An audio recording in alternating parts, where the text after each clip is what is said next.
It was the day that NPR, the Boston newspapers, the Herald, and other outlets across the country so maybe was it the Herald or was it the Boston newspaper and NPR? They coordinated this op-ed, coordinated effort across the country to get newspapers to write nasty op-eds about Donald Trump. Ironically, as I covered yesterday, they objected to the exact same thing when Sinclair, which is a conservative-leaning television outlet, had a must-read about fake news inserted into their news programming, which, by the way, is not unusual at all, as we discussed yesterday in the news programming business.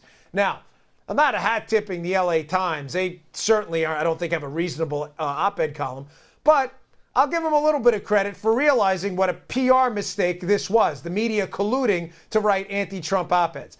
The LA Times, an unquestionably left-leaning outlet, said, you know what, we're not participating in this, and in the end, they cite what could be considered groupthink. So I just want to put that out there, that at least someone, and again, I'm not saying the LA Times is on our side. The op-ed clearly takes hits at Trump. But at least they're starting to see the writing on the wall that this effort to constantly kneecap Trump and Trump supporters across the country may be backfiring.